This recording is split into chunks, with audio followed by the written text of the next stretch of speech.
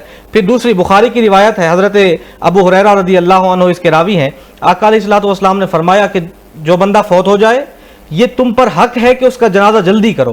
اگر وہ نیک ہے تو تم اسے بھلائی کی طرف لے کے جا رہے ہو, اگر وہ اس سے برعکس ہے تو تم اپنے کندھے سے یہ بوجھ اتار رہے ہو.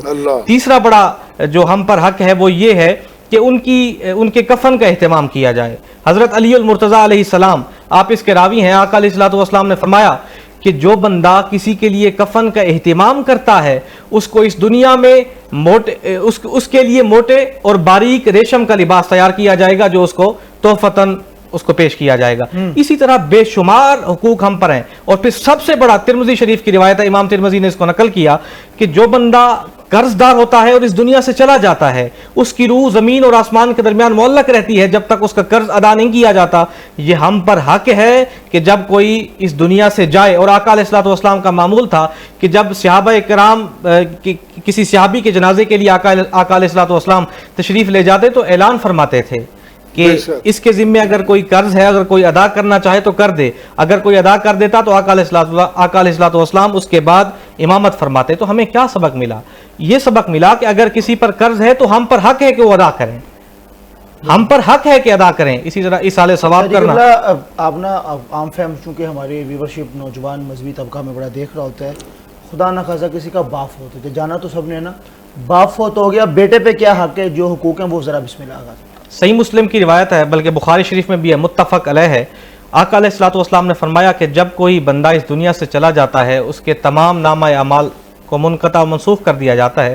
صرف 3 چیزیں ہیں جو باقی رہتی ہیں.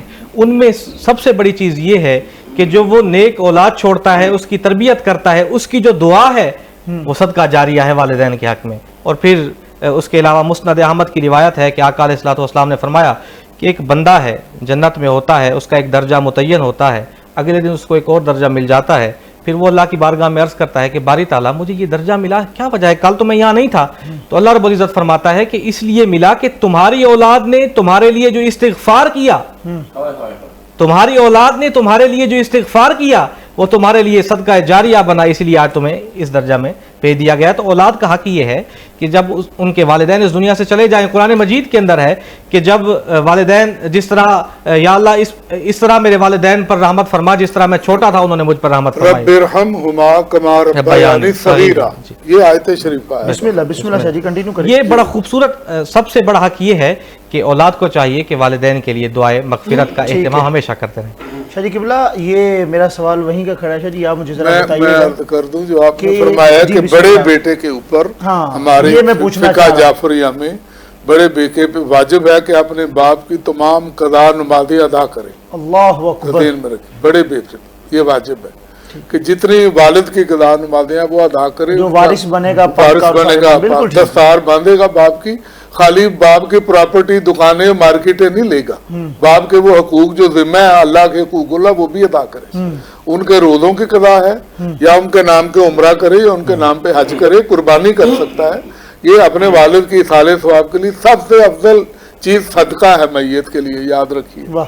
سب سے افضل چیز قرآن خوانی سے بھی, ان چیزوں سے بھی افضل چیز صدقہ ہے میت کے نام, رزق حلال سے. جب صدقہ وہ فوراً پہنچتا ہے, مصیبت عذاب قبر سب ٹل جاتا ہے. انشاءاللہ اس پہ تفصیلاً گفتگو بھی کریں گے. شاہ جی قبلہ کا اوپینین جاننا ہے انشاءاللہ تعالیٰ, بخاری صاحب کی جانب بھی آئیں گے, سلیم بھائی بیٹھے ہیں آپ سے بھی نعت لیں گے, ہمارے محسن بھائی سے بھی نعت ایک شامل کریں گے. ناظرین کرم, یہاں پہ وقت ہوا چاہتا ہے چھوٹی سی بریک کا, ملتے ہیں اس بریک کے بعد.